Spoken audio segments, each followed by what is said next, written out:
Hello everybody and welcome to our spooky season special. Before I introduce our episode, I want to take a moment to encourage you to register, to vote, and to do it right now before it's too late. Your vote and all of our votes matter now more than ever before. Register now, research your polling place, and vote on November 5th. It's eminently impactful to many of the communities we are a part of here at Dungeons, Drive-Ins, and Dice, and that you, our listeners, are a part of. Even if you think you're registered, go out and double check your status. Links to all these things will be down in the episode description. While this episode is our holiday special, there may be some scenes that hold a bit more weight for our characters, and as a Halloween episode specifically, there may be some frightening or slightly gory situations, which may not be for all listeners. You can find a list of the content warnings down in the description below. Alright, that's it for now. I'll talk to you at the end of the episode.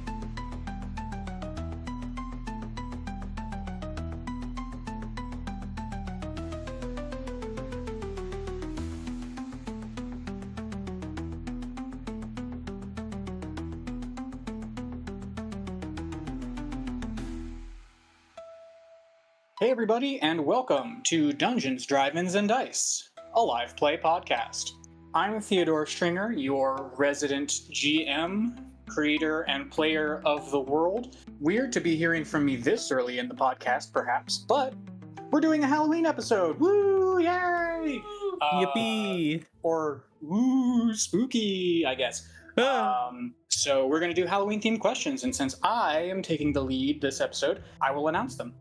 Our Halloween questions are, for the players, what is the strangest, weirdest, most disappointing, or perhaps the best, the most amazing, blow your mind, whatever, thing you received as a Halloween treat, gift, from a stranger at their house, trick-or-treating? For the characters, do you have a Halloween spooky time tradition? And if so, what is it?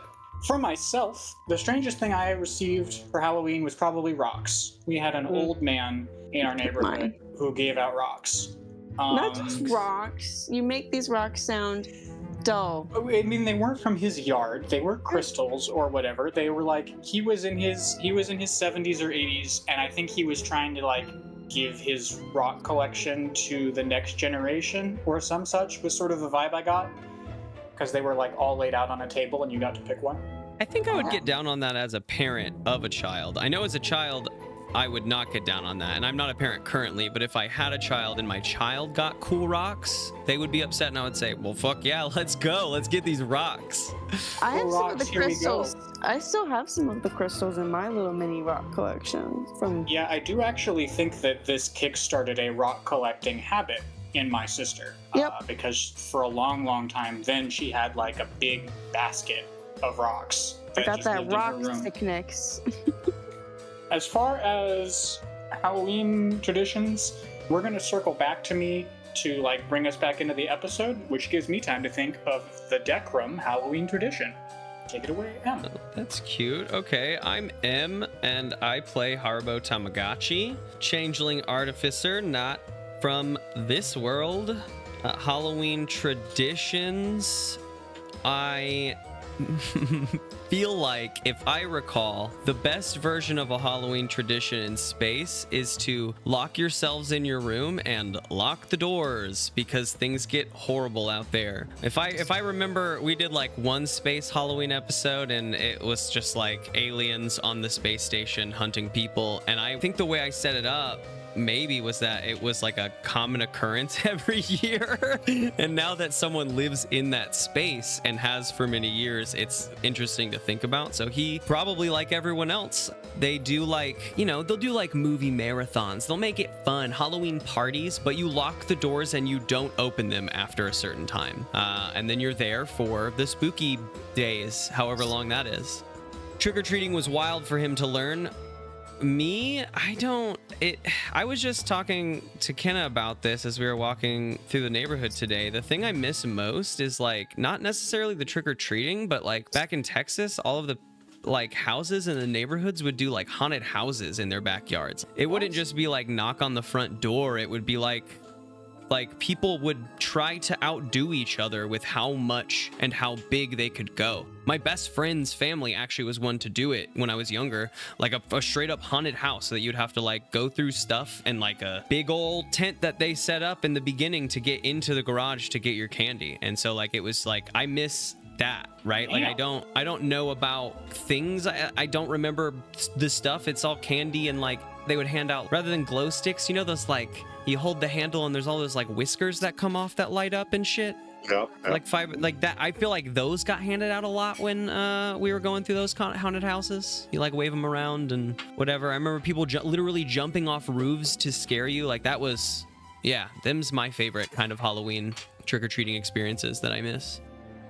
Hi, my name is Lawrence, and I don't have anything anywhere close to that, but I do play the spooky gelatinous bard Sparkleoneous. And as far as Sparkleoneous' favorite traditions, Sparkleoneous' mom could tell a mean, scary story. So scary that after Sparkleoneous' probably third birthday, like whenever he could start understanding how truly terrifying these stories were, his dad had to tell her that gotta find some new material. These aren't acceptable anymore now that he can understand what words are. As far as wild experiences that I've had trick-or-treating, I think it was like one of the only memories I have of being this young, like maybe four or five. I was trick-or-treating with my mom, and we had this guy who he ran out of candy like right before I got there, and he reached into his wallet and said, I don't know, this is all I have, and he gave me $20, which as a child is like an infinite amount of money. You struck it rich. For real though, I was like, holy cow. At that point in $20. time, that's like 3 bags of candy you could just go buy. I could buy so many Yu-Gi-Oh cards with this. Right, None of that them would be turns into good, product, not even but that's like so many Yu-Gi-Oh Okay, cards. Yeah, Yu-Gi-Oh cards. There you go. I'm gonna be the master of games. Not only did I get $20, but I also got Cards. Exodia. No, I didn't get anything that cool. Hi. Hi. My name is Grace Stringer, and I play our deaf bard, Margery Ridgeback. I like how many classes you've not a said for bard. yourself. I'm a I like cleric. truly, I think it's up to 3 or 4 now, and I'm really into it. I am. You're pretending to be a bard, but you're not. Not this episode. You're not pretending to be a bard. I'm so Pretending lost to be a bard undercover, I've so lost who I hard am. that you've lost the cover. That's because I'm looking at my squeeze horn on my items, and I was like, oh, I'm playing this stupid thing. Okay, try 2. My name is still Grace, but I play Margery Ridgeback, who is a cleric focusing on necromancy. Whew, that's my major. I'm minoring in his business. In debauchery. My minor is godliness, and my major is death. Yes. I'm also minoring in first aid. Talk about minoring. I think something that Margery likes about Halloween is the pumpkin carving, and not just pumpkins. I'm sure there's also other fantasy gourds that exist that people carve and put different lights into, whether it's magic or just a traditional candle. What's your favorite fantasy gourd?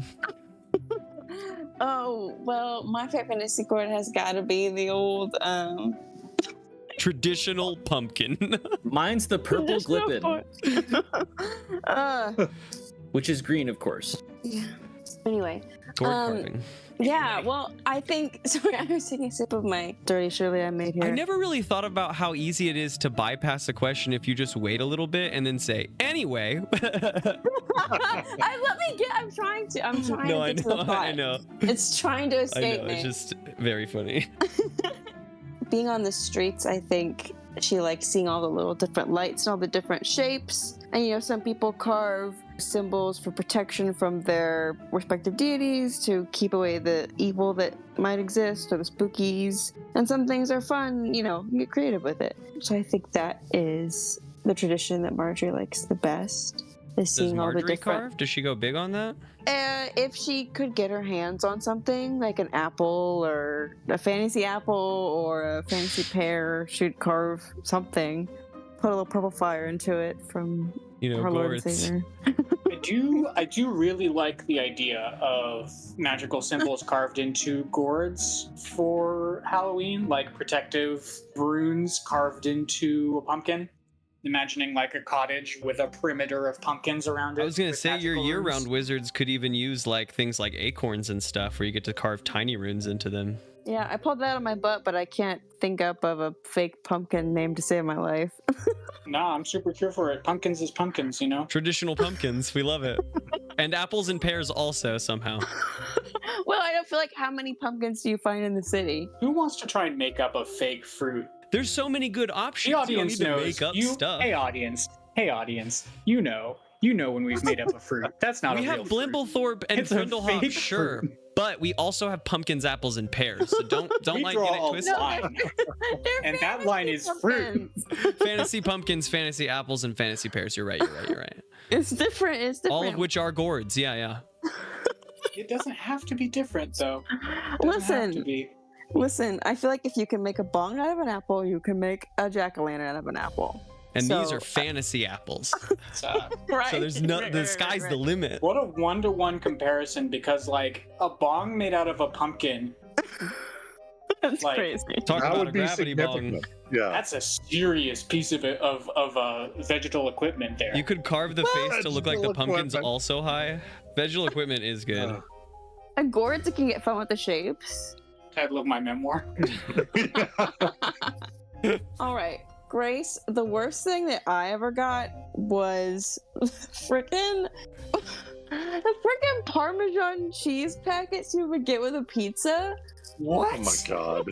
I got like a handful of Did you those. have a pizza? This is important for the story. Was this was this in No. our neighborhood? When was what? This Was is this after I trick-or-treating. stopped trick or treating? Gabe, the memories of us trick or treating together are few and far between because eventually we just started going with our respective friends because our neighborhood wasn't great with the spots. was Yeah, rocks pretty- and Parmesan pretty okay, cheese. but it That's wasn't like- clear. It was our neighborhood was a huge mixed bag. Maybe it was just that they got Rocks and caught off cheese. guard or that they were Rocks maybe and on cheese. Parmesan drugs. cheese. But well, here's the thing: is they also had the guy who wanted a joke, and if he knew your joke, he would take candy from it. It's true. He smoked a corncob pipe on his porch every Halloween, and he let you know when you showed up. If I know your joke, I'm gonna take candy I'm from not you. going to your house Um, anymore. Yeah. I'm pretty sure that was a bluff, like a fun thing, like a fun challenge for the kids. But who's to say? He never said that my jokes were. Where do you think he got all the candy he gave out if he didn't know your joke? Fair. This fair, is an but, endless like, cycle. He just takes candy and he gives it out, and he takes it and he gives it out. Doesn't need to buy it any year. If he's running low, he just lies so he doesn't know he knows your joke, and then he'll take the candy and give it to the next kid. It's perfect system. But anyway, the worst thing I ever got were those little stupid cheese packets that you like come with a pizza that you rip open and put on top of your the snow cheese. Insane. That's Insane. bad shit. Yeah, that's Wow. rough. Dark times. Dark times. Oh, God. Weeping and ripping open a cheese packet and eating it while your friends are eating candy. Yeah, and then immediately facing a crunch bar in the next bite. And then you have to eat the crunch bar next. Uh, all right. And I am Michael. I play Thaddeus Ofkoot, the security officer and bass rhythm section for Kissing Booth, who also happens to be a fighter on occasion. For Thaddeus, growing up, the big thing with his friends when they were younger was late at night after last meal had been eaten and the fire had gone out, he and his friends would take the pale ashes out of the fire and rub it all over themselves and run through the caves and try and scare each other. So that was his big spooky Hallows Eve thing, was covering themselves in ash Ghost and then tag. scaring the crap out of each other in the caves.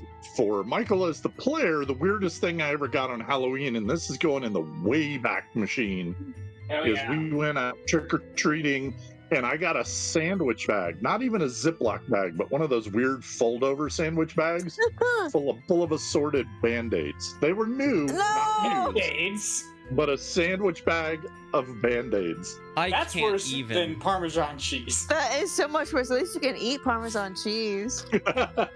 Or look at rocks. Could try to eat Band-Aids and look at them, but it's just not as good. And it's not like they were I'm even so fun mad color. on They your were behalf. the boring flesh tone Band-Aids. So Did everybody Oh. get one, or were you the chosen one? Oh, no. Everybody in our group got a little baggie of Band-Aids. Just in case you That means fell that or this what? person spent at least like an hour. Or I don't know if two we looked like clumsy putting trick-or-treaters Band-Aids. or what. Band-Aids are also. Oh, well, I guess that was back in the back days. I guess Band-Aids would have. I'm just imagining a way back person like putting Band-Aids into little bags and being like, the children will love these. It's true, they Definitely will. not a money-saving option. No. Their parents will be into it for sure. Well, once again, I'm Theodore Stringer and I'm the game master. And now I have to present a Halloween tradition for Decrum. And what I have come up with is that every year in Decrum, the children of town and also the outlying farms, we all come into town for Halloween. There is like a festival, sort of market day adjacent for the parents, but for the kids, they all get invited into the Lord's Mansion, where they reenact the legend of Sir Keegan, who was a knight of folklore who was possessed by demons and went around murdering his faithful soldiers in the garrison. So when they reenact it, the Lord plays Sir Keegan. He wears a fun hat and carries a wooden sword and chases the kids around the manor. Spooky. Yeah, Does he set it up like haunted houses and have his workers make them work it? it varies from lord to lord, but Lord Thorn definitely employs his staff to assist with this. He gets them little horns and they can be demons. Do they decorate? Probably not. Maybe they string some stuff up. I think it's sort of up to the staff how much they want to decorate. Lord Thorn, in his heart of hearts, doesn't super care. It's fun to chase the kids and do the thing, but like the decorations or whatever. And on that note, it's time for a spooky story.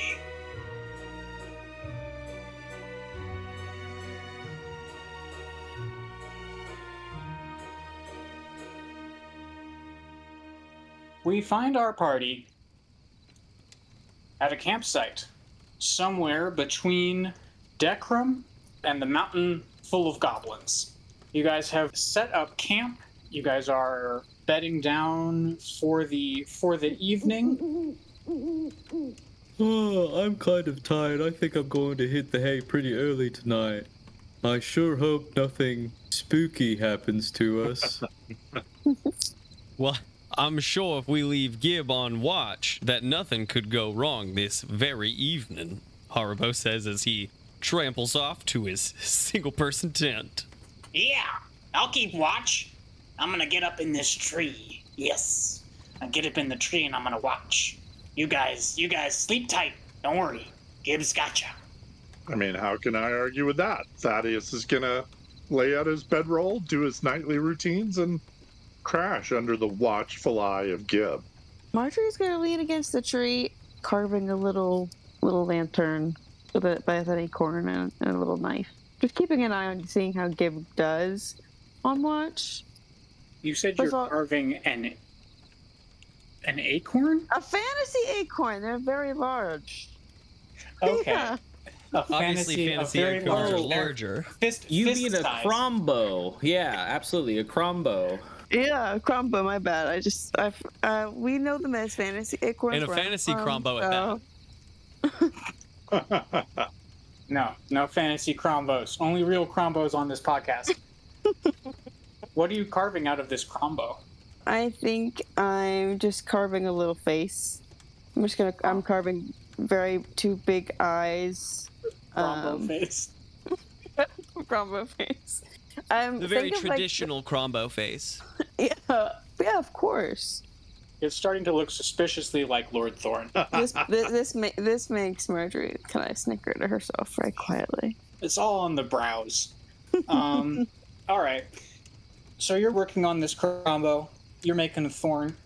You watch everyone sort of toss and turn. I don't know what Sparkleoneous quite does. He doesn't, he judders? I don't know. He's in his pot. Never mind. It quakes a little bit. You can hear the lid rattle The just lid. a little. The lid moves with his snores. But as you are working on your crombo, all of the different movements, it slows down, the breathing evens out, and you're strokes at the crombo begin to slow and your eyelids begin to droop. Gib is doing a great job. He, when you look up at him, he is keeping a vigilant lookout, but your eyelids begin to droop and droop and droop. How long are my eyelids? Wow. So Thaddeus keeps his height in his nipples, as we've talked about. You keep all your height in your eyelids. What a unique looking group of people. That's why we were really put together, so we could get all of them out of town at once. Strokes at the Crombo is probably my new favorite band name. Anyways. After the mile-long eyelid droop. After a half hour of your eyelids just slowly coming down over your eyes, you regain awareness. And it is entirely dark. And you feel walls all around you, up against you. You are entirely contained. You cannot see. From what you hear nothing. So am I in a box? So there's a lid? It seems like you're in a box. Okay, I'm gonna try and press up on the top or like above my head. Does it give way? You press on the top, and it does. It immediately gives way. What do you press with? Are you just like trying to stand up? Are you using your limbs? What's your? So that's what I'm doing. I'm doing fingertips to like do a testing. Does it give? And when I feel that it will give, I'm gonna do a little peer, a little peek, just like my eyes above, like a crocodile in the water. You know what I'm saying? Yeah, no, for sure. You reach up and you immediately, you felt it on the top of your noggin there, that there was something above you. And so you reach up and you feel it immediately and you begin pressing on it. And as you press on it, you feel something a little bit strange. From what you can tell from your bodily feeling, you're not exactly pressing on it with your fingertips. You're pressing on it with like your shoulder somehow. Even though you tried to move your fingertips, it feels to you like your shoulder is the thing pressing. And when you press, the lid immediately gives way. And so you peek. You peek just a little bit. And you peek out, and you're in a concert hall. I don't know if Margery has ever seen a concert hall before, but this one's got 800 seats. It's a medium-large size concert hall. You're in a concert hall, you're peeking, and the concert hall is entirely empty. And I'm on the stage? You sure are. Just my box. Just me in my box. You in your box. Though as you now look down at your box, it's not a box. It's a metal stew pot. Oh, ew, am I sitting in Sparkleoneous? I wouldn't say sitting in. Oh, is he in there? Oh my god. Thaddeus. I cannot. No, Am I sitting in Sparkleoneous, you said? Oh no. We switched.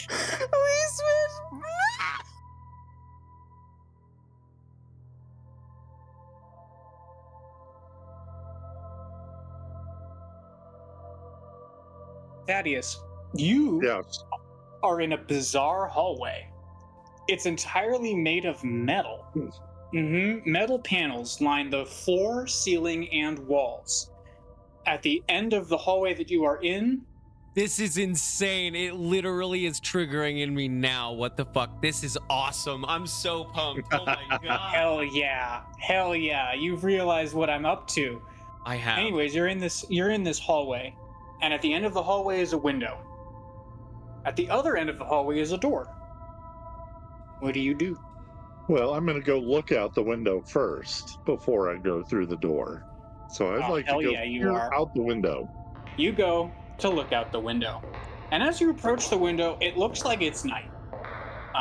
It's black outside this window. But as you approach the window, your perception of the night begins to change because, like, there are more stars than there should be out in this window. And from your knowledge, Thaddeus, looking out at the sky at night, you know what the stars look like. These stars are different. These are different stars. They're all wrong. And as you get right up to the window and look down, you are stupefied because Thaddeus has no idea what to make of any of this, to see an entire planet below you. Continent and oceans and clouds and forests and everything so big and so far away from you. He pisses my overalls?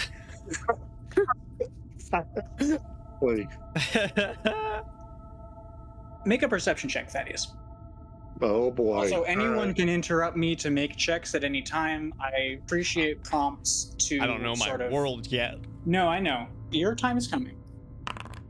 I rolled, let's see, well, yeah, so that's a total of 14. With a 14, as you sort of start away from the window, from this wild thing that you've seen, you catch a glimpse, sort of a flicker of your reflection in the window, and you see that you are in possession of a shock of curly red hair. You feel a rumbling. Mm-hmm. And this rumbling is also different from any rumbling you've ever felt.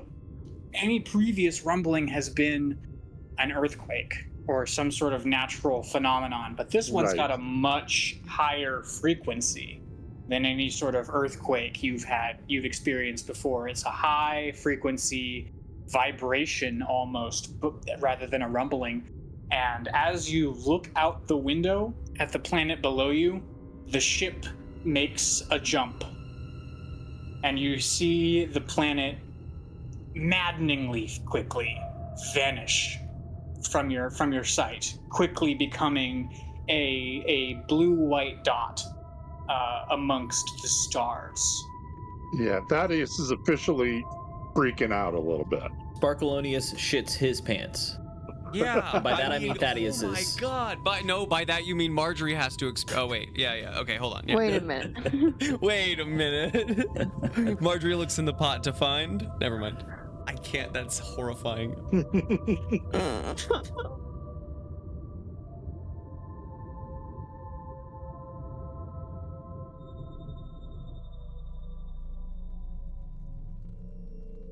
Sparkleoneous, you feel weird. I feel weird. You feel Can I look down? Yeah, you can. You can. You look I look down. You've got legs. Oh, I've always got legs. Wait a minute, these are long? different. You've got These bones. are different. I've got bones. I don't even know what those are. And thus you feel very strange. You feel much more rigid. I feel And- structured. I might become an accountant. You've got joints. You've got hair. It's wild. It's wild out here, and you are surrounded Hold by. on. Hold on. Do I have a mouth? Yes. Oh How- no. But how Sparkleoneous long are all screams. of these things? Oh. Margery, you don't have a mouth. Oh, worse. No, you can't do that.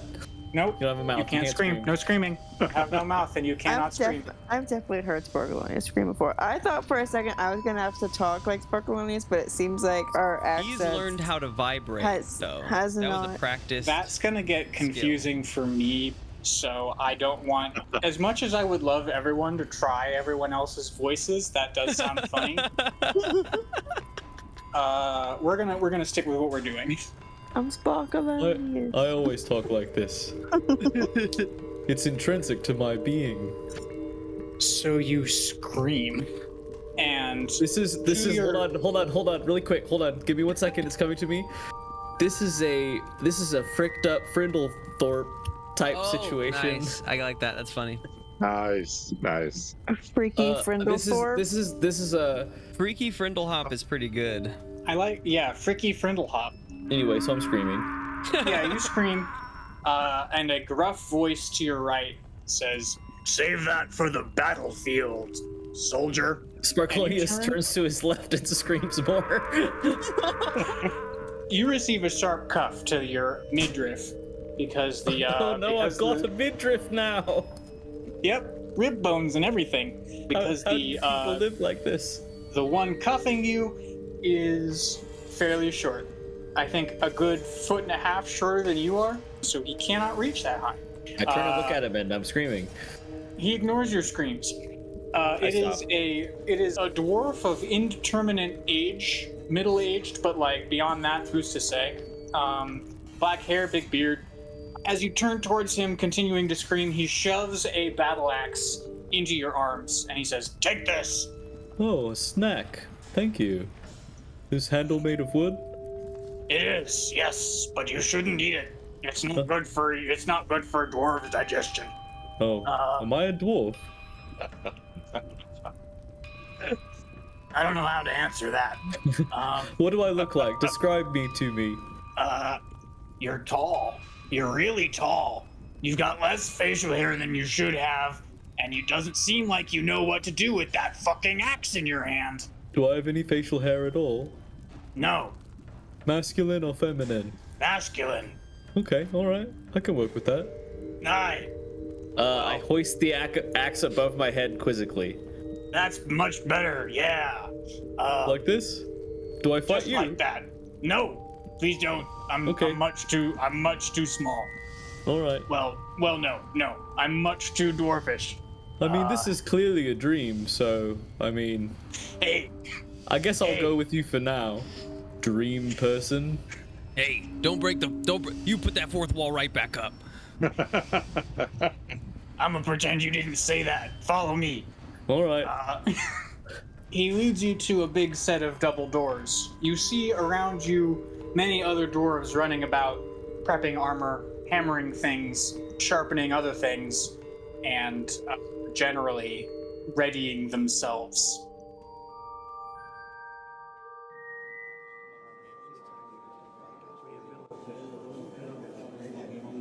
Haribo, you're sitting in a courtroom.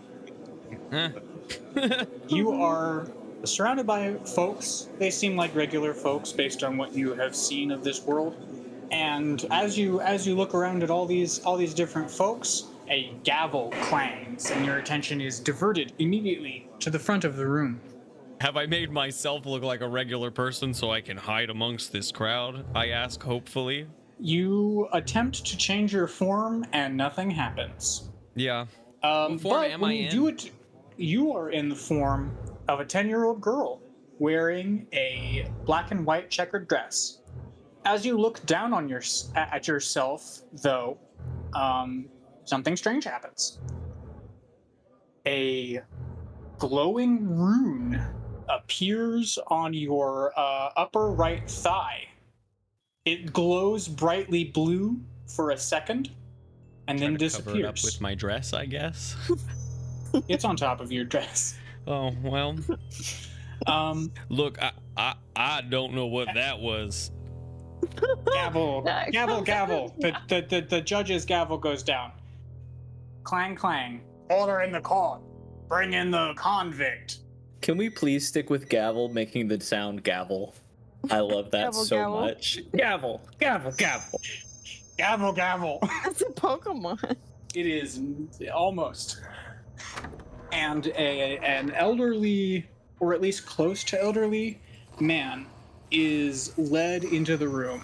He is mostly bald. He's got like a monk's fringe of hair around his scalp, and he wears circular bottle cap glasses.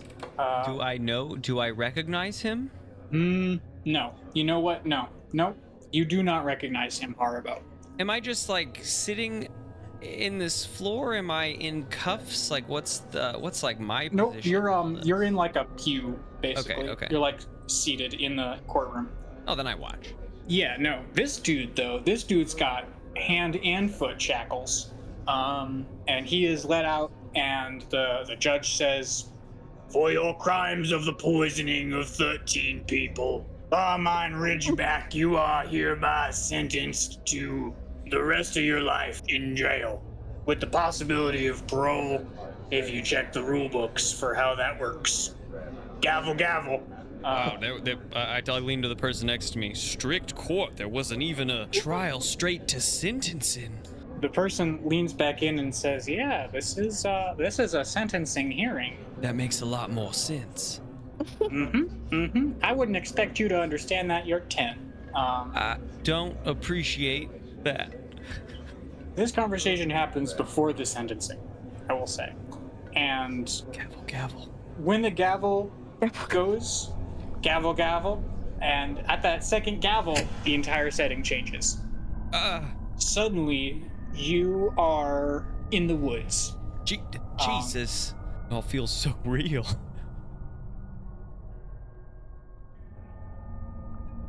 Margery, you're in an empty auditorium.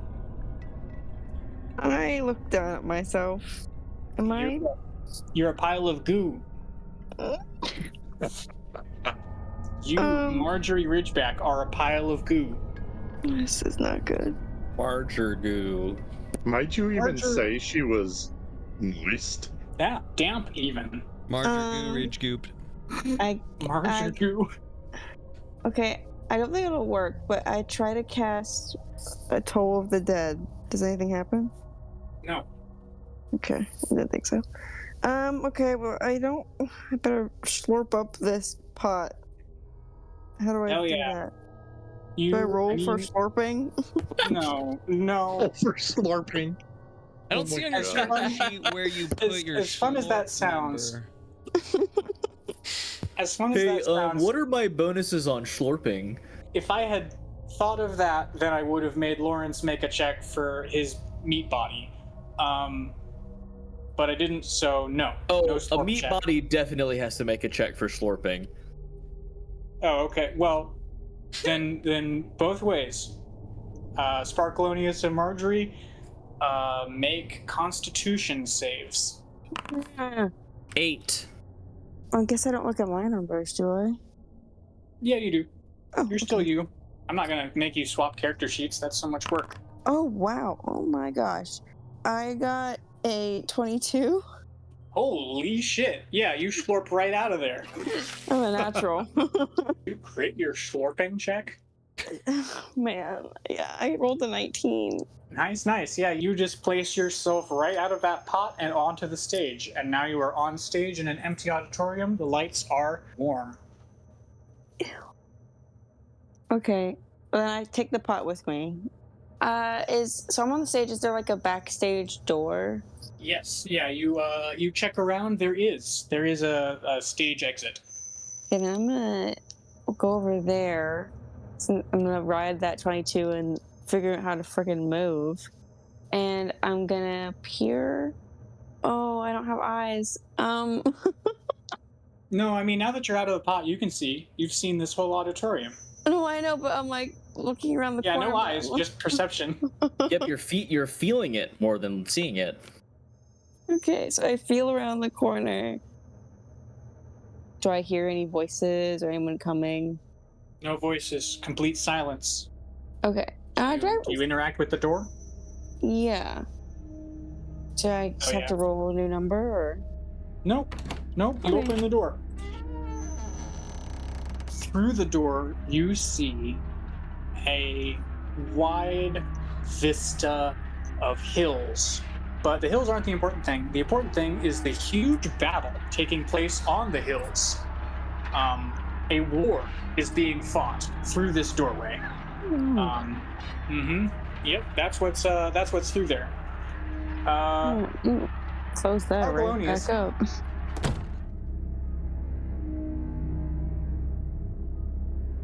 Sparkleoneous, with a towering 8, you awkwardly totter your way. I don't think I walk like a that you have toddler. knees.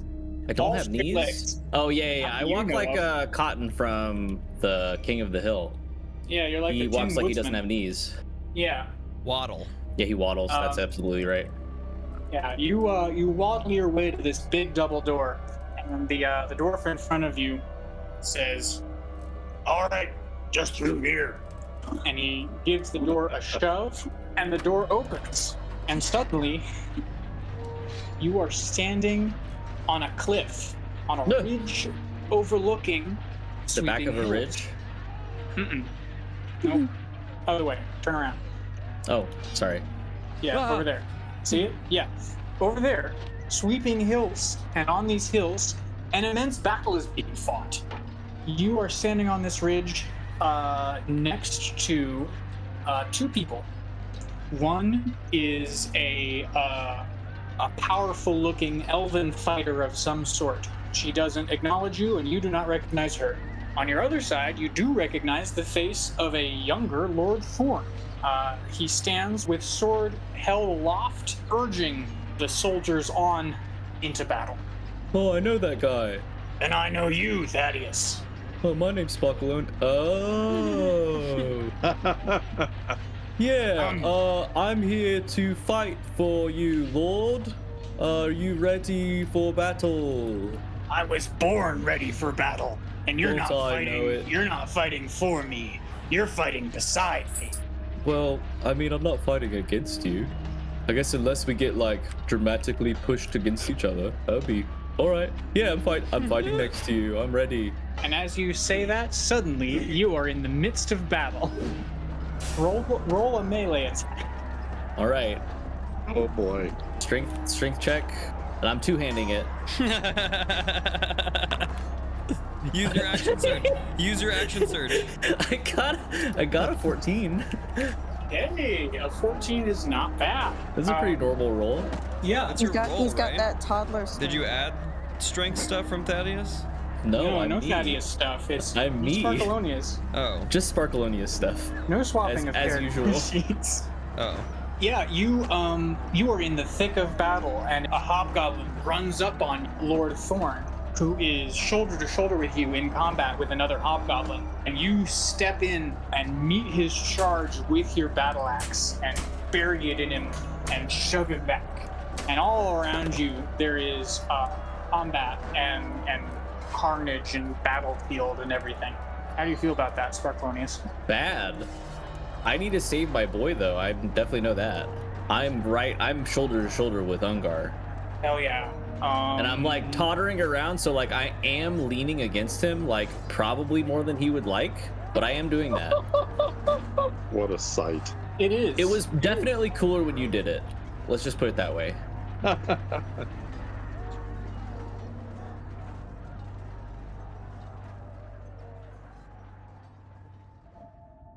Thaddeus.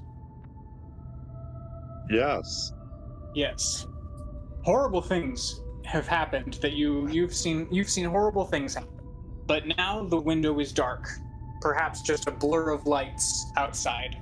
You're welcome to stand and be flabbergasted by all of this for as long as you'd like. At the other end of the hallway, though, is a door. Yeah, I think I'm gonna have to head towards the door. You head towards the door, and as you approach it, much to your astonishment, it slides open all by itself. You suspect sorcery. Yeah, I would say so. Inside of this doorway is a baffling room. Lights glow from every wall, flickering on and off in rhythmic patterns that defy your comprehension. Different apparatus are set up, perhaps for experiments of some sort. It's difficult for you to make heads or tails of what is going on in the periphery of this room. However, your attention is drawn to a plinth in the center of the room. And sitting on that plinth is a belt. A familiar looking belt. Well, I would be drawn to the familiarity of that belt, if nothing else.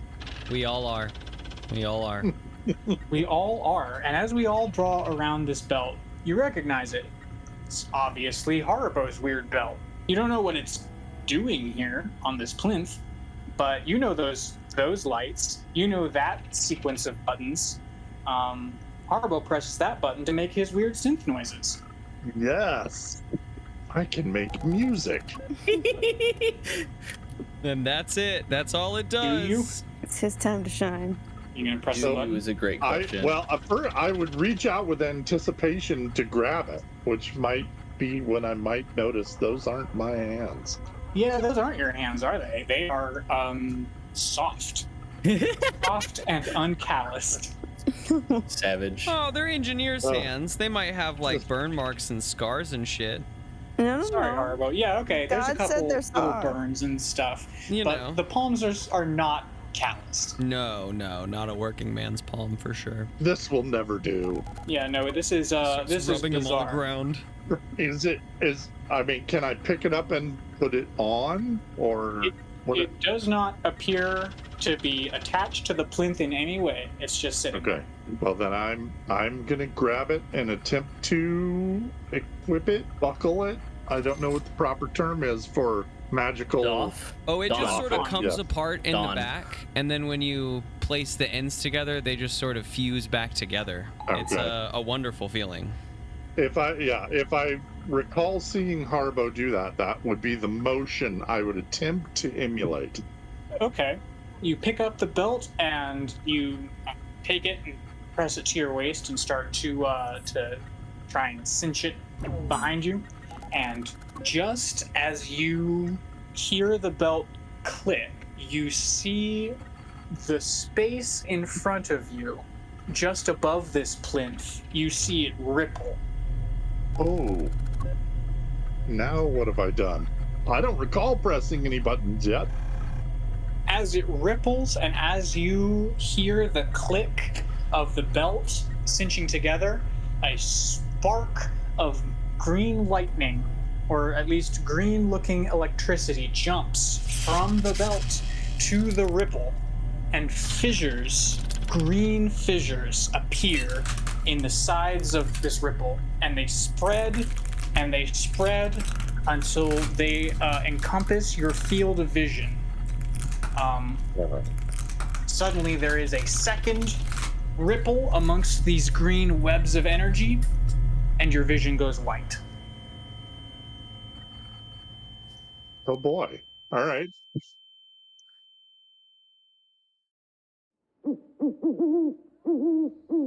So I'm a girl, and I'm in a forest. You Yeah. are. Am I still 10? No. Hmm. No. Now you are perhaps 13. Though you are still, as far as you can tell, wearing the same dress that you were from before. And it does look like it has gone through 3 years of wear and tear between now and then. You are in the woods, and you are hiding behind a bush. You're not alone, however. Hunkering next to you, behind this bush, is a skeleton. The two of you hunker together and Jesus. peek out. Yep, straight up skeleton. There it is. I've got Peek one of out. those in me now. I poke it. I thought it was Oh, gonna be the my skeleton? nemesis. I thought it was Yeah, gonna be what is my it? arch nemesis, Your arch nemesis. the little boy that Godfrey. Oh, well, Sit down and buckle up. We'll get to the adventure. No, Margery. skeleton. You poked Oh. the skeleton. Yeah, I do yeah, poke the go for it. skeleton. yeah, you poke the skeleton. You notice the skeleton is the skeleton of a child, perhaps a couple years younger than you are. The skeleton turns and looks at you and pokes you back with camaraderie. I look back out of the bush uncomfortably.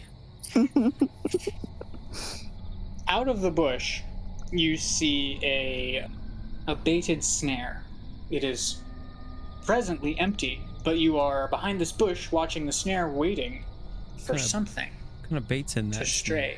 Oh, I'm waiting. Never mind. I pull in my curiosity. Some sort of meat is in the snare. I don't. Just as I far don't as need meat. Am I hungry? Wait. Am I hungry? Are you gonna try and eat the meat out of the snare? I don't know. How hungry am I? You are not hungry, as far as you can tell. And no, I'm not gonna eat the meat out of the snare. It's good Not 'cause yet. it's raw. Well, yeah, I would Raw- cook it. I'm not just gonna like. Raw bat meat. I'm not just. Oh, well, okay.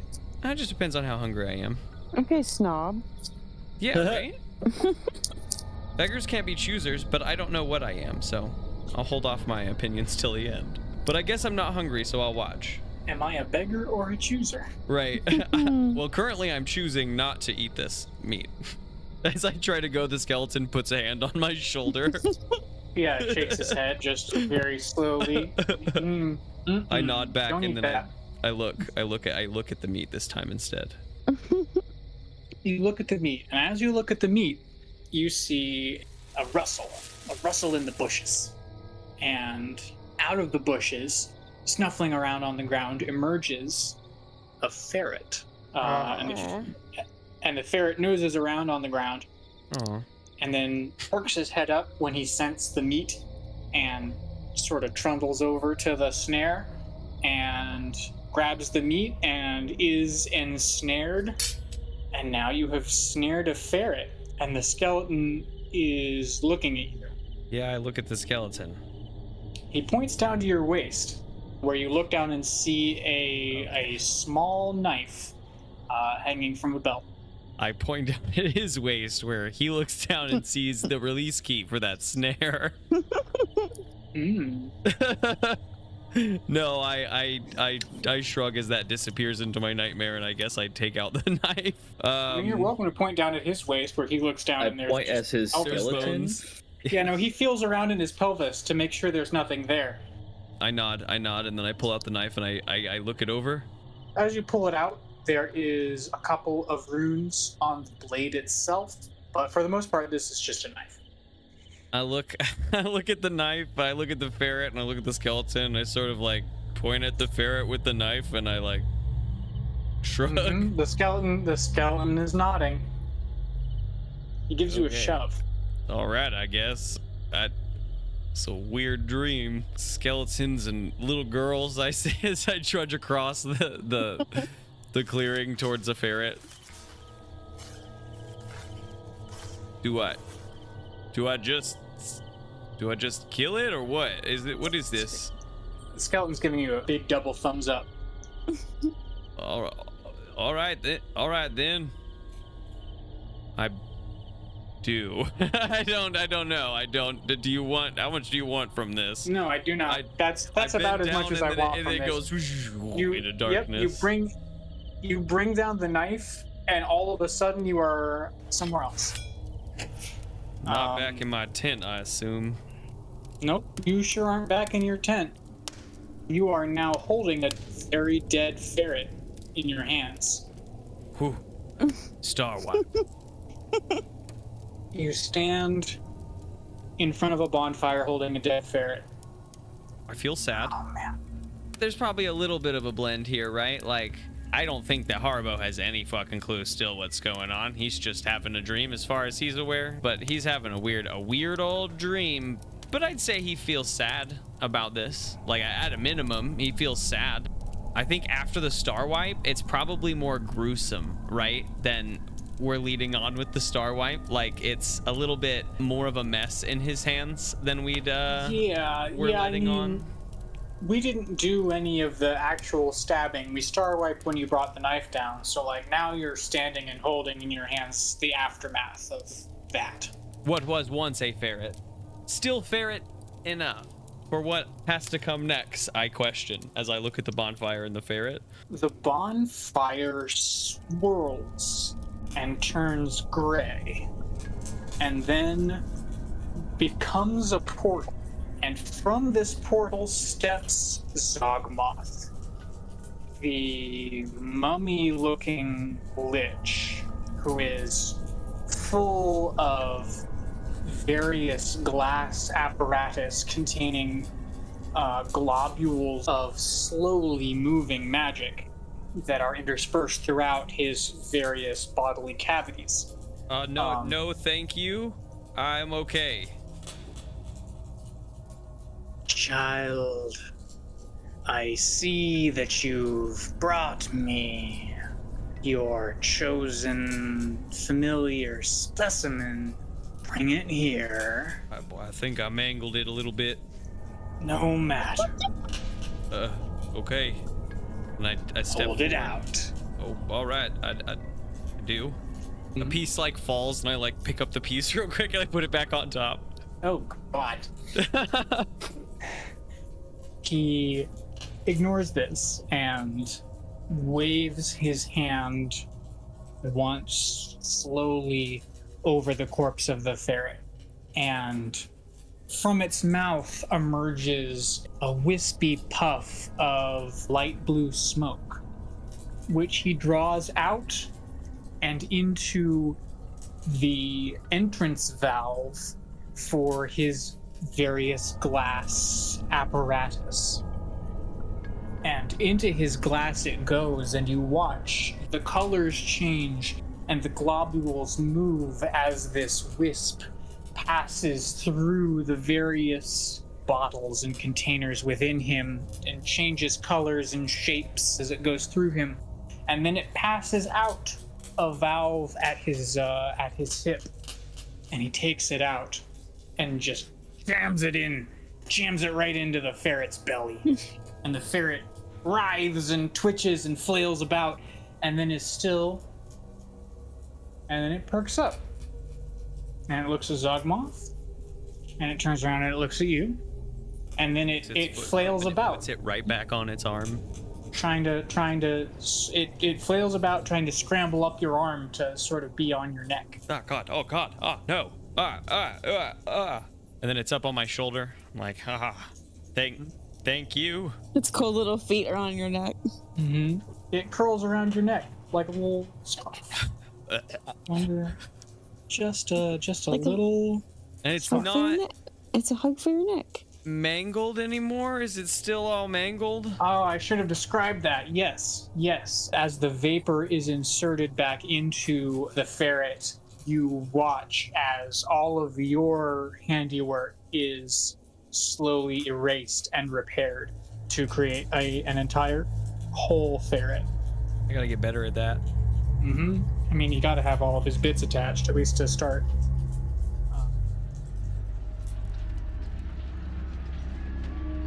Margery, you are looking through a door onto a battlefield.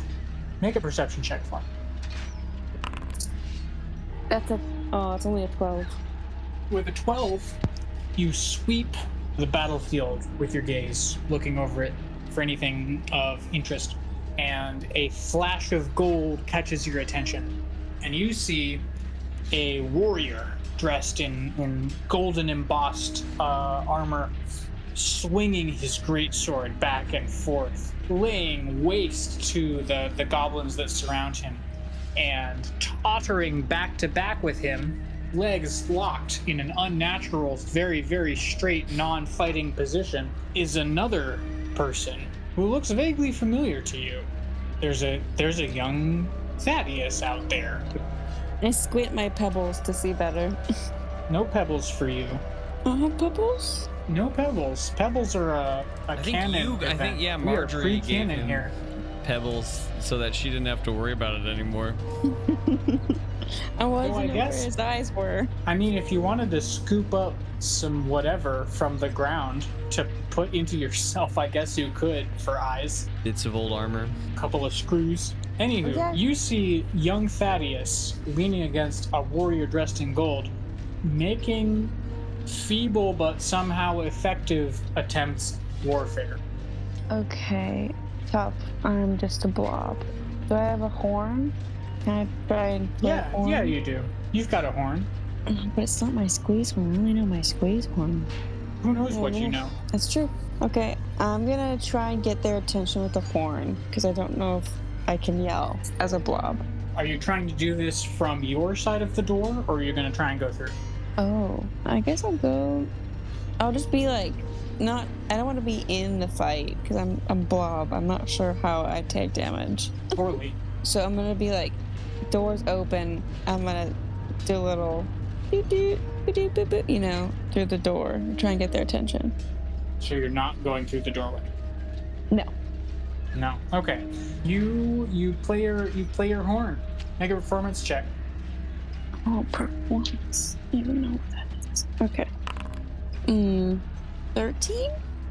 You play your horn, and you play it pretty okay, and you would expect that from the playing you're playing, someone would respond or react or whatever, but there is no reaction from the fighters in the doorway. That's just rude. Can I throw something? Yes, sure. What do you want to throw? I was trying to see if this kind of dream is if he's in his own dream, if our dreams can't interact with each other. I mean, you can see his dream, so they can definitely interact in some way. That's true. How far away did you say the young Thaddeus is? He's in the shot from the doorway. You can see him. He's probably 50 feet away. Perspective is difficult. You're looking through a doorway at them, so. That's fair. How close is the closest squabble to where I am? Just below the shot that you see, there are dwarves and goblins fighting. Okay, I'm going to put my pot kind of in the front of my body, like a little shield. Okay. And I'm gonna go outside and see if I can get the attention of young Thaddeus to see if maybe young Thaddeus recognizes me. Sparkleoneous, make a perception check. With my new eyeballs. Yeah, with your straight up real deal actual sense organs. These ones got lids too. You gotta blink, they're gonna get dry. 12. Oh, I just blinked for the first time. Sweet relief. Oh, that's much better. For like the briefest of seconds, you see in the air your pot for some reason. Hey. Yeah, that's weird. I recognize that. Margery, you are leaning through the doorway to try and get attention, and you fall through. Oh, hits. Whoa! And then down on the ground, you are in the midst of battle. I try and slurp up and make small. I don't get stepped on. Okay, make a dexterity saving throw. Okay, so that would be a 14. Okay, yeah. With a 14, you land and you see that you are almost surrounded by hobgoblins who turn and brandish their various weapons at you. You are like, oh no, and slurp back inside of your pot. And you hear all around you clanging as various goblinoid weapons bounce off against your pot. This is so not good. Is there any way to like turn the bottom of myself into like little feet like a starfish and kind of like try and scuttle my way using my peepers of perceiving through the ground to try and not get stepped on? Like a little horseshoe crab. Make an intelligence check for me. I love that, but I want you to like figure out how to move your body. Yeah, there is a way to do that, but can you do it? Oh, it's a nat 20. Nat 20. Oh my god. You're having such a better time. You emerge 5 little tendrils from the lid of the pot down to the ground, and so now you are a wandering pot, able to perceive using your legs as to what is going on, and just sort of wandering around down at shin height. I'm better at being Sparkleoneous than Sparkleoneous. I'm a freaking crab. Trying to figure out being a dwarf, yeah. where I'm a Crabalonious. better at being Sparkleoneous than Sparkleoneous is at being a dwarf, for sure.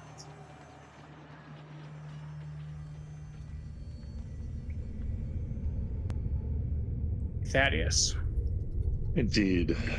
You just went through some kind of explosion. Now you're in a cave. Now I'm in a cave? Yep. Okay. You're in a cave, and it's really dark. Except for your belt, which is glowing a little bit, little lights winking on and off. You hear something immense moving in the dark. And a voice, a deep, rumbling voice, the deepest voice you've ever heard, which is saying something, since this is Thaddeus I'm talking to. The deepest voice you've ever heard says, "Well, what have we here?" And a pair of eyes, dark purple with slitted pupils, appear a good 15 feet above your head. And the voice says, "Well, aren't you such a fascinating little one to have strayed into my cave?" Yeah. No offense was intended. I'm clearly here by mistake. I would like to just go, if that's okay. I will just exit quickly if you can point me in the right direction. Oh no, there's no need for all that. Stay a while. Have some tea. Tea. And out of the darkness emerges a hand. A purple mottled hand covered in welts and warts and various lesions. And this hand is pinching between its fingers. Fingers almost as big as your limbs. Pinching between its fingers a regular sized teapot. It sets the teapot down in front of you and withdraws. Moments later, the other hand emerges, just the same, just as mottled and strange and horrible, holding a saucer containing a teacup, and boop, sets it down in front of you. Do these gigantic hands just set it on the floor? Yes, in front of you. Okay, then I'm going to sit and pour the tea, but I'm going to have one hand on the belt, ready to just frantically push all the buttons if I need to. Harbo's I have trick, no too. idea what they do, but I figure if I press them all, something's got to happen. I love that. I love that Thaddeus treats Haribo's belt the same way a first-time Mortal Kombat player would treat a game controller. If I press Oh, every yeah, you button, just I get to do mash the every buttons. action. Exactly. Yeah, Thaddeus is a born button masher. Thaddeus wishes now that maybe I'm gonna he'd have to pay remember better if ever Thaddeus interacts with Haribo's belt, I'm gonna remember that. Born Yeah. button masher. So you're pouring yourself some tea? Yes? Yes. Okay. Does the tea look and smell normal? There's nothing. It looks normal. It Okay. looks normal. It smells a little weird. Not like bad, I guess, but not exactly like tea. More like a combination of like pine sap and mold. Okay. Mm-hmm. Well, I will take a sip. It's fungal, but it is nutritious. Feel free to enjoy my hospitality. The purple eyes have never left your field of view. They don't seem to blink very often, and they stare down at you intently. Yeah, Sparkleoneous isn't blinking very often either. No. Neither is Margery right now, I guess. Neither does this yeah. thing. Thaddeus is feeling very out of his depth at this point. Like to the point where he almost can't put together a comprehensive plan of action as he normally would.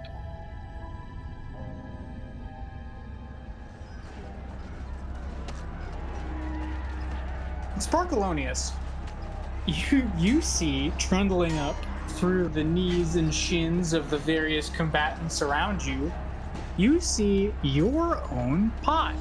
It's even got that nick you know from that one time. There it is again. You know for sure that this is your pot, and you see your own original legs, even your pseudopod, Those are emerging mine from the pot and clambering around, trying to avoid all of the different fighters. What do you do? I'm gonna go up to the pot and knock on the top. Okay, make a Constitution save. Yep. 8. I think I rolled that last time too. A dreadful number.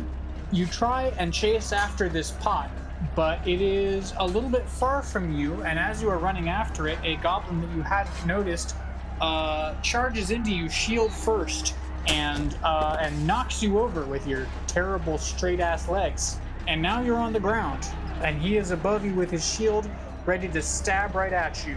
Margery, you're in a pot with all your legs out, and you see the strange lock-legged Thaddeus knocked over and about to be done in by a pointy shield from a goblin. Can I, projectile shoot the pot at the goblin? Shoot the I'm pot sorry, out of what? myself? How? Throw it, I guess. Throw it. As far as I Okay. can. You know, you can pull back, and then if you lunge forward, you can push yourself up through the pot, right? You're definitely throwing Yeah. it, but it could look I'm like sure there's a way to do that. You Yeah. undulate the pot out of yourself. Yeah, you ripple slightly and like launch it off of yourself. I guess make a ranged attack. It's I love basically the a little dexterity check. sidebar of better ways to be Sparkleoneous. Oh, I'm gonna Sparkleoneous so hard after this. I'm really here for everyone making themselves at home in other people's characters and just seeing what happens. I rolled a 17. Oh, hell yeah, yeah, okay. Sparkleoneous, you see this goblin raise his shield up and bring it down only to be absolutely domed by a soup pot that you do recognize. clang. New dent. Long. New dent unlocked. Yeah, knocks him right over, and he falls back, and in his place is a blob that you know so well that it might even be you, but it's not because you're a very tall dwarf instead. Thaddeus? I'm gonna say this as I'm trying to get back to my pot. Yeah, hell yeah, you guys have to in character figure it all out. Thaddeus, is that you? Yeah, it's me, Thaddeus. Hello. Sparkleoneous, is that you? Yeah. Is that you, Sparkleoneous? No, it's Margery. I wish. Oh, okay. Sparkleoneous, is that you? How's it going? Yes, Are you liking it in there? I'm Sparkleoneous. I don't have eyelids. I do have stop. eyelids. I don't like it very much. I miss my eyelids. Do you need help? Yeah, if you could just pick up the pot. We need to find the others. I'm assuming if you're here, everyone else should be here too. Can you I pick think things so. up? I don't know where here is, but yeah, I'm probably. All right. We need to protect Lord Sparkleoneous- Ungar. Hell yeah. I love the instinct to protect Lord Ungar instead. Sparkleoneous, I guess, in your haste, you get up and you scoop up the Margery Sparkleoneous and hustle back to where Lord Thorn is fighting goblins. And it's a good thing you do because he is in the midst of being overrun. And so the two of you charge in there. Mega attack rolls, the both of you. What do I add to an attack roll? Plus Are you one, doing- plus two, I somewhere mean, in there. It's probably strength. I've Strength? got a 12. I got a 15. Oh yeah, okay. Margery and Sparkleoneous charge in there. Sparkleoneous with Thad's body puts his shoulder into a goblin and knocks him over. And then from the crook of Sparkleonious's elbow, a phrase which will never be said again, emerges the blob that is Margery, who engulfs and bogs down another goblin, allowing Lord Thorn to regain his stance. What is it that they break Poise? in poise? There it is. Thank you. Yes, Lord Thorn regains his poise and is once again able to serve as a bulwark against the tides of goblins. Margery, make a perception check. Actually, Sparkleoneous, you also. Both of you. 4. Oh, I have a +5 to perception. Okay, 18. Yeah, that makes sense. Margery, not super far away, but somewhat across the battlefield, you see a door. It is a wooden door. It appears to have been naturally grown, so it is made of tree roots and branches and such, and it is freestanding in the middle of the battlefield. No one else on the battlefield seems to have noticed that this door exists. Hey, Sparkleoneous, Yeah. do you see a door over there? And I point Where? with some blob over to where I see the door. Oh, good job. Oh yeah, it's over there. Where do you think that goes? Well, it's better than here. Let's go, man. Sure. Ungar. Ungar, there's more battle this way. Bring Ungar through the dream with you, yes. Wait, are you asking me to come with you? There's battle that needs your attention here, and I'm supposed to protect you, so It needs my attention. yes. Show me where. Come along then. I mean, let's Go murder. Murder! You know, Ungar Thorn. Ungar Thorn, everybody. ladies and gents. There, now you've seen him in his pre-lord Natural days. There were a Should bunch of this stream other- include his tragic backstory? Maybe, but I don't have time for that.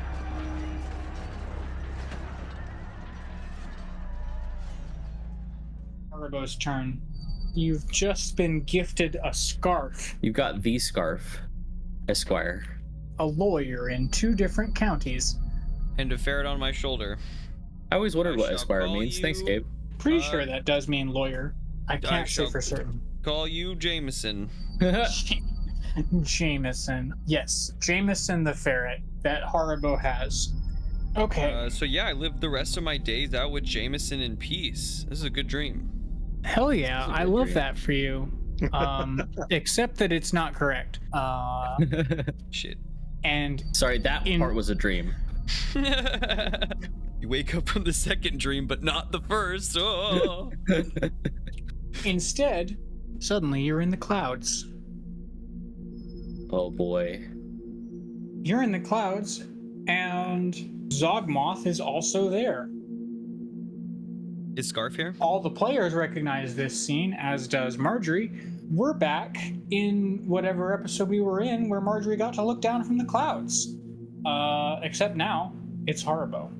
Haribo is up in the clouds with Zogmoth, and Zogmoth says, "You aren't my child, are you?" Haribo looks at himself and looks at Zogmoth and he says, I don't. This I time really you don't are think so. recognizably Margery. Oh, So wait. when you Okay, look at because yourself- it's current. Okay, I look at myself and I say, whoa. Maybe I have been this whole time. Yes, I am Margery. Margery, what'd she say? Ridgeback. And this is Jameson. Yeah, does Zogmoth know the name of my ferret to know if it's the real me? You're a good liar, Haribo. Thanks. Tamagotchi. I grew up as an urchin. How do you know? But I see you for who you really are. It appears that you have entered a dream space, which Yeah, has that's what I allowed thought. you to connect with planes outside your perception. Does that mean I can do anything I want here? I try to fly around. Whoosh. Yeah, He makes it sound with you his know, mouth. you know what? Make a Yes. wisdom save. Make a wisdom check right there. You know what? Cool. Lucid dreaming, right? Let's go. 18. Yeah, Hell 18. Yeah, you start to fly. You're Ah. up in the air and zipping around. And Zogmoth is watching you and is like, "I'm glad you're enjoying the dream space." Hold on 1 second. I'm loving it. He shakes his. Can I do another one to like shake myself back into Haribo shape? Yes, like- but this check will be way harder. Sure. I just want to look like Haribo. Give it a shot.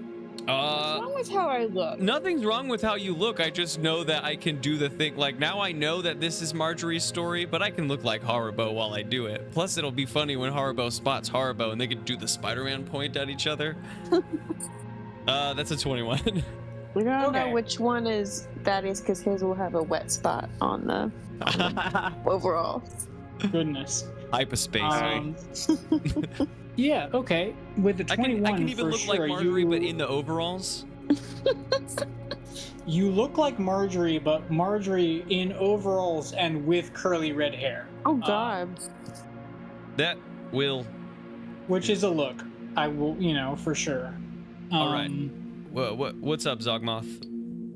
Wait a second. Margery has spoken of you in the past when. Yes, Expressed about I bad dreams. am her mentor and guidance through the world of post-life. Is there any reason you think that she relates you to bad dreams that she talks about? Because that's really the only place I've heard about you. Is sort of a sleepless night.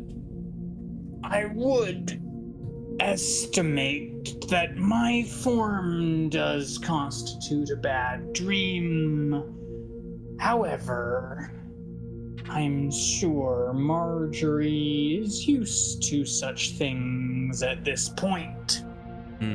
Yeah, I bet.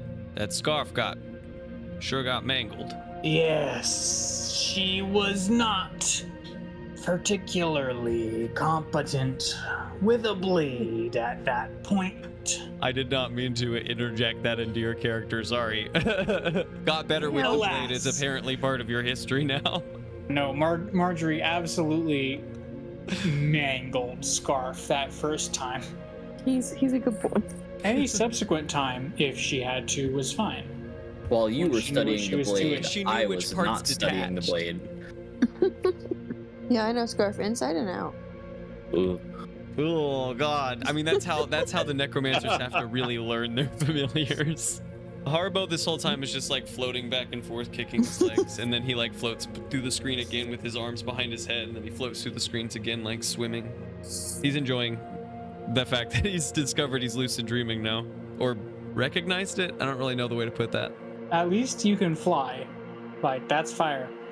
Wait, so Zogmoth, is this a Margery dream that we're going through, or did you call me here to talk to me? I am connected to all of Margery's astral projections through our connection in the deific space.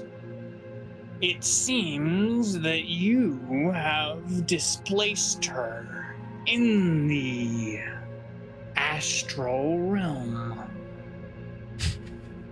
I don't I just went to anticipate bed. seeing you another time. So if you happen to have any questions, now would be the time to ask them. So, that's a good question.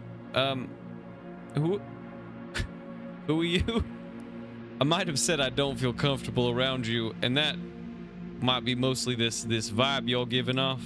But I don't actually know who you are. I suppose that introductions are in order. My name is Zogmoth, and I am the spiritual mentor to your companion, Margery Ridgeback. Oh, so more than just dreams. So much more. Imagine if he opened his mouth and he said, I'm Sparkleoneous. Help! I've been gibbed this whole time. I'm being possessed by the spirit of Barson. I must confess I am rather thrown by this. Was enjoying my sleep. Now I'm enjoying it a little bit more now that I can sort of fly around. But it feels like you've come to visit me for some particular reason. I'm trying to figure that out. Like the other two dreams, now that I know I'm Margery, make a little bit more sense. There's a lot more frightening, I'll say. She has been through it. But what's this one? This one appears to be. And then he stops, halts very suddenly in the midst of his sentence, and fractures begin to appear in the cloud space around you, and a deep booming knock sounds as these fractures begin to appear.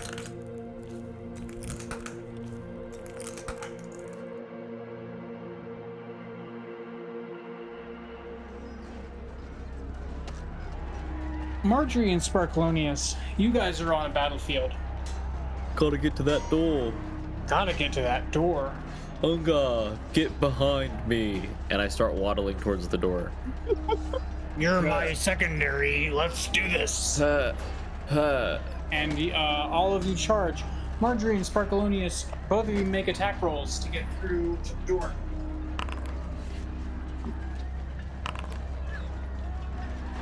Teams. 19. No, wait, sorry. 17. Still pretty good. Got so excited I forgot I had a -2. Sparkleoneous, you are charging through goblins, shoving them left and right, not bothering with combat, just trying to get through them to get to the door. And Lord Thorn, or Ungar Thorn, I guess, is right behind you, covering the rear, slashing left and right. And as you approach the door, a goblin jumps out and tries to accost you. But from the crook of your arm, from inside the pot you're carrying, a pseudopod emerges and hits him right in the belly and knocks him back so that you can reach this door. Good job, Sparkleoneous. You too, Sparkleoneous. Oh no! Oh, yes.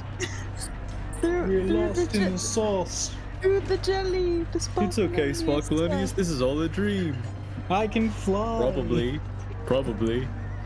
And you reach the door and you look at it, and it's got a palm lock on it. It's a steel-looking door with a palm lock on it. I hold Sparkleoneous pot up to the door. Get to work.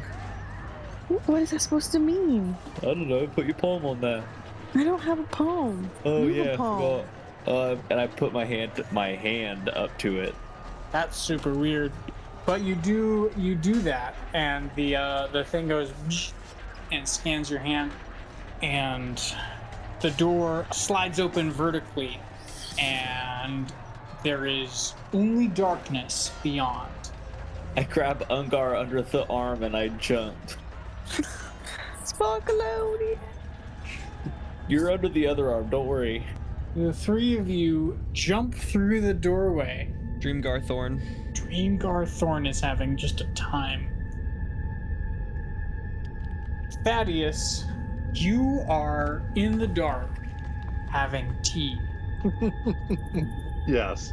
And assuming the tea hasn't asked me out, I would try and have more of a conversation with this purple-eyed monstrosity. Yeah, no, the tea hasn't, as far as you can tell, done anything to you. What do you want to talk to the eyeballs about?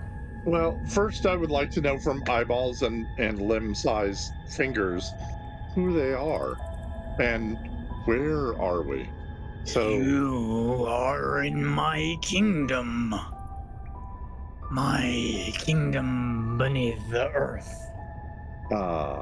I can't say that I know exactly how you got here, but since you're here, I'm going to keep you as one of my own. like as part of your family or as part of your museum collection? The second guess is more accurate. There's something interesting about you, interloper. You don't seem to be from here. There's no magic in your soul. Is that bad? Is that wrong? No, it's wrong, but it's not bad. It's interesting. And since you are so interesting, I think I'll make you one of my own. And make a dexterity saving throw. Oh boy. Ooh, that was actually not bad there, Thaddeus. With pluses, that's a 19. Oh, no, that's a 21, because that's an 18. Wow. The finger extends from the darkness, this time a light with a glowing blue flame. And as it juts out at you, you scooch away real quick from where it's at.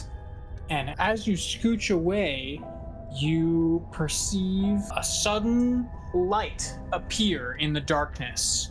Suddenly, a rectangle of light appears in the cave, and through it suddenly tumble, a younger you.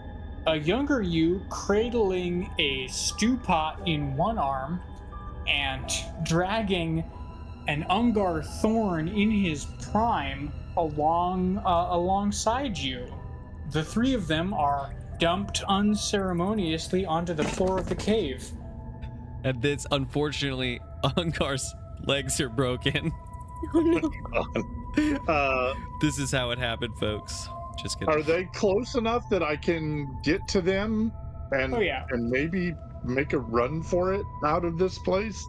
I mean, there is still no perceivable out of this place. It's very dark, but there are now, perhaps, companions to brave the darkness with you. Okay, well, I'm at least gonna move towards the companions then. Oh yeah, all right. With one hand still on the belt, ready to wreak havoc with either myself or the universe. Okay, Margery and Sparkleoneous, you fall through the portal, dragging the young thorn behind you, and the three of you sprawl out on hard stone. You look up, the both of you, and you see Haribo Tamagotchi, all overalled up, coming towards you. Haribo? Not me.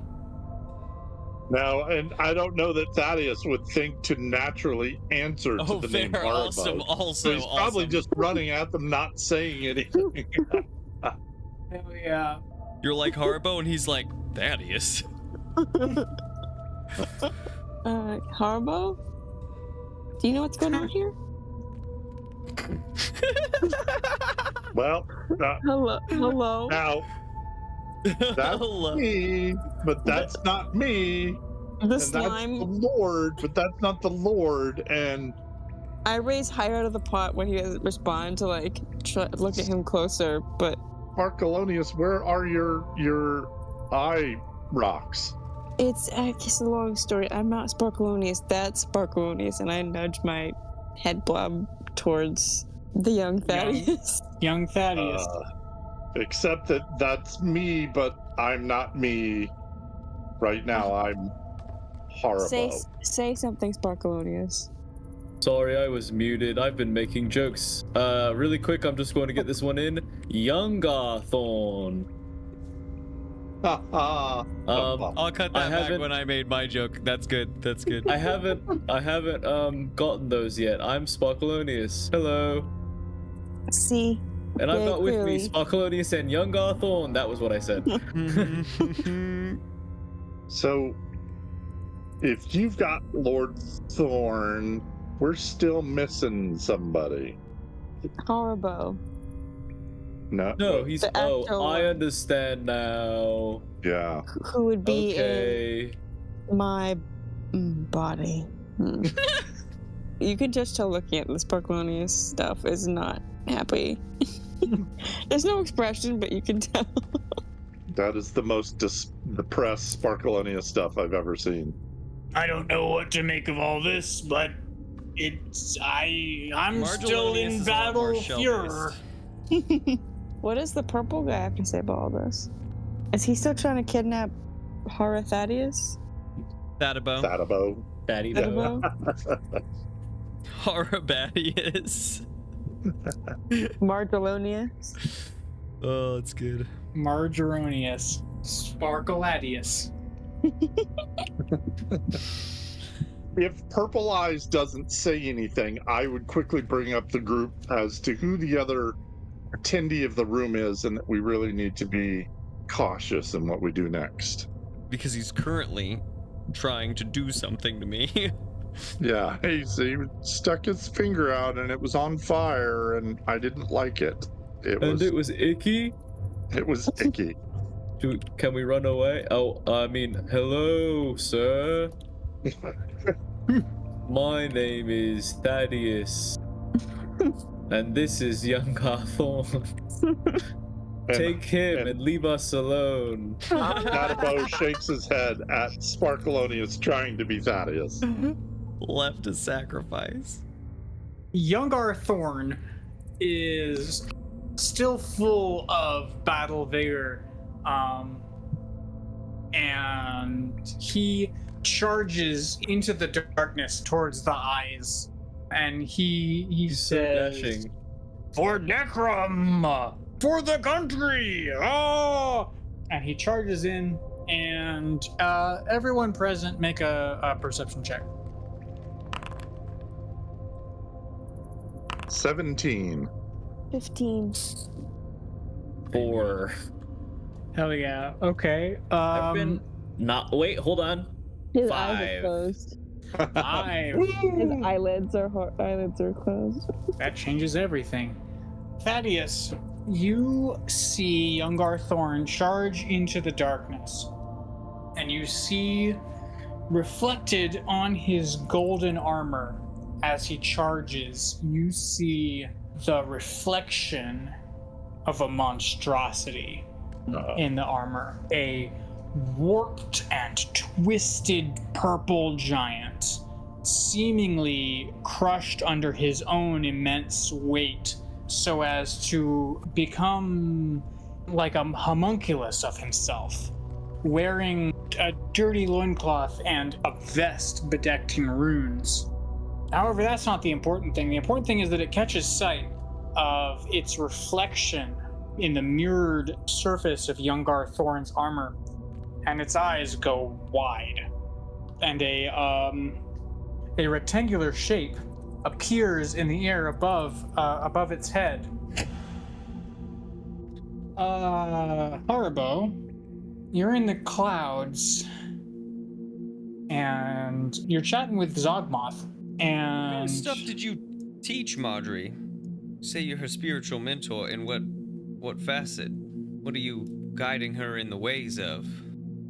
I'm guiding her in the ways of our deity.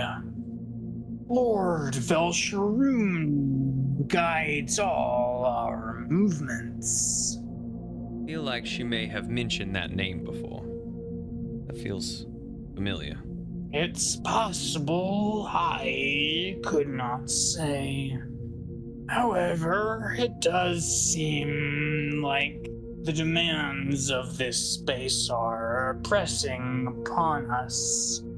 And as he says that, a white rectangle appears in the clouds below you. I quickly Make it- grab Zogmoth. I wrap around him. You can't Make a take me, dexterity Door. save. Or I'm bringing Zogmoth with me. A natural 19. Dexterity is an addition, but not by much. Damn, okay. You, Dream Haribo is efficient. Dream Haribo Margery jumps onto Zogmoth. As the white rectangle appears below you, it follows you as you jump onto him and now is beneath both of you. Then it looks like the demands of this space are pressing in on both of us. I hate that for everybody. And then both of you fall through the white rectangle. Yes. That's Oh. How many can we get in a room at one time? Let's make them all talk. Sparkleoneous, Margery, and Thaddeus, you see Youngar Thorn charging into the darkness towards these eyes. And two things happen at once. First, a purple hand the size of Thorn appears out of the darkness and just sideswipes him. Just whoof, and then he's gone into the darkness. Maybe you hear Thaddeus go, as he flies away. But in his place, from the white rectangle above, drops Margery and Cosplaying as Haribo. Zogmoth. The both of you drop through the rectangle. Ah, myself and my young friends. Well, this is weird. I brought this guy. I should not be in this space. And Who's this guy? Zogmoth gestures with his with his free hand, and a circle of runes appears and pulses and then fizzles out. Zogmoth says, "Oh, that's unfortunate." That is unfortunate. Gabe said only one NPC at a time. Thank you. I don't have dark vision anymore. Margelonius, what do you see? Margery and Thaddeus, I believe, both have dark vision based on who you are playing, I believe. No, wait, Sparkleoneous has dark vision because he's playing Thaddeus. Yeah. Oh, sorry, my eyes were closed. Margery may... Does Sparkleoneous have dark vision? Yeah. Yeah, okay. Margery, you can also see. And the both of you see an immense purple giant recoil back from his own reflection in Youngar's armor. And he flails about himself, and he falls back into sort of a crab walk kind of a position, and he says, oh no, my liege, I'm sorry, I didn't think. And then Oh. another voice appears. This voice lacks a body and is only a pair of green eyes with slitted pupils that appear above all of this, just looking down. And a voice says, "You're playing with that which doesn't belong to you." And the giant says, "No, I didn't know. They fell asleep in my doorway. It matters not how you came upon them, just that you didn't recognize an ownership brand when you saw it." And the purple giant attempts to crab walk away from all of you when all of a sudden from above him, an even larger purple hand, a hand the size of the giant, appears from above him and just flats him flat. Just boom, pancakes. And from the wrist of this hand appear the same green eyes. And they're looking at you, Haribo. Margery, right? Like No. Margery's body. Well, yeah, Margery's body, but you, Haribo. Yeah. I'm floating there in space with my legs crossed, like kind of lilting to the side, looking back. I don't. Your friends owe you a debt of gratitude, for your presence in this space has saved them a great deal of hardship. Wait, does that mean this isn't a dream? Did you brand me? When young. This is really hard to pass. Did you brand me when I was younger? Haribo, you are mine.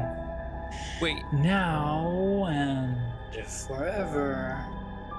So has it been, and so shall it always be. You're welcome. And all of you wake up.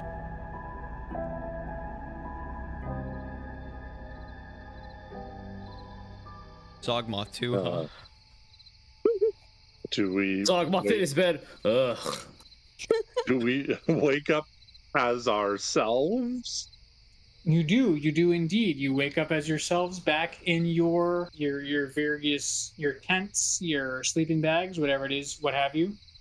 What was that symbol? Harbo sketches it, draws it real quick. Which? The symbol that appeared on his leg, her leg, his Ooh. leg, her. Okay. He doesn't. It's a storm in his head, but that symbol has got to had stuck with him, I imagine. Yeah. No. I think all of you can take one thing to be a canon thing you remember from the Halloween episode into canon. Harbo, if you're going to take this symbol, an excellent choice. I felt like a shitload of canon. I want to take Ungothorn. Yeah, no, it's all It's all canon, but like Dang you can keep something I'm keeping Ungok as a conscious memory for yourselves. I should have. Dang it! I should have taken Zogmoth as a reward. Now he's mine. I mean, the symbol is a fire choice. No, will I like the say. symbol. I You like the you symbol. sketched down the symbol, and now you have that. Even I don't know what that means. I know. Well, I think that's a me thing. I think that was a me thing. No matter whose body, like it felt. Man, I'm uncomfortable as a player. I don't know if that was targeted at Margery or at Haribo. Who's to say? Ha ha ha ha. Halloween. Ooh. Are you spooked or what? Well, that was definitely trippy. I loved it. Faux show. That was fun. I liked being a And little Thaddeus blonde. has a lot of questions for Haribo now. No, you can only take one. Oh, Yeah, it's, no, I mean, it's you can- the you room can where take one, where but- I found your belt and the Ooh. details of the room. That's a good pick. I feel like I didn't really experience anything groundbreaking by myself. I just You did the unlocked best at being Sparkleoneous Sparkleoneous. My apologies. Well, no, not my apologies. I had to have someone whose nightmare was not actually nightmarish, so that we could start to reassemble the party. And Yeah. Sparkleoneous gave me a nightmare prompt that would only work for him, which obviously wasn't what I was trying to do. So, there you go. Yeah, all of you, wake up the next morning. You have some wild memories, but I assume, based on the way the party has interacted so far, that none of you discuss the dreams you've had with anyone else. No, I'm never talking about this again. No, I totally want to talk to Haribo about what I saw or dreamt or whatever Oh, the yeah. heck happened there. But that's not necessarily an over breakfast conversation. I love that for any of you who want to broach player discussions of each other's backstories. I am so here for that. Yeah, no, you guys are just kind of stewing on this for the rest of the canon until we get to the next episode. Oh, and so here's the other question. When we wake up, is Gibbs still awake in the tree?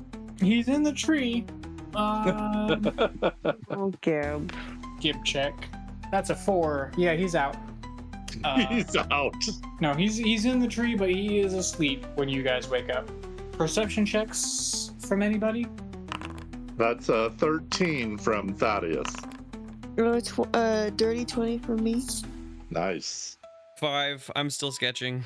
Okay. With your dirty 20, Margery, as you are climbing up into the tree to dislodge the sleeping Gib, you look down and you notice, as sort of a final shot of the episode, you look down and you notice that the whole campsite was inside of a mushroom circle. Oh. That is a freaky Frindlehop. And that's the episode. Thank you. Good job, Oh, Gib. That was fun. That was awesome. That was Take a That was really bow, fun. yeah. The freakiest of Um, Frindlehops.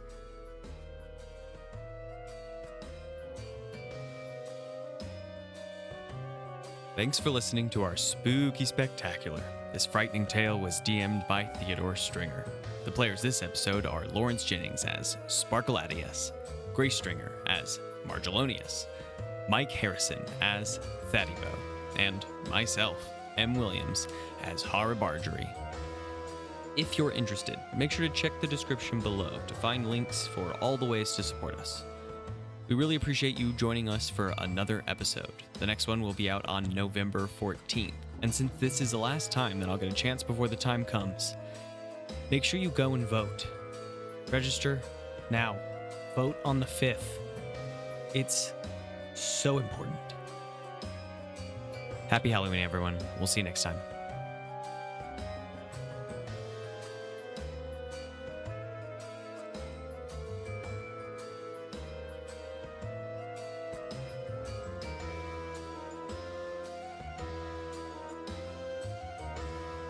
name for the episode. The episode spooky name cannot be Strokes at the Crombo. Aren't you a little scared though when you hear it? Aren't you a little bit Can scared? I try it a I'm different way? here also for episode Strokes spooky. at the Crombo. I'm here for episode spooky name. It's pretty good. It's pretty As far good. as it goes.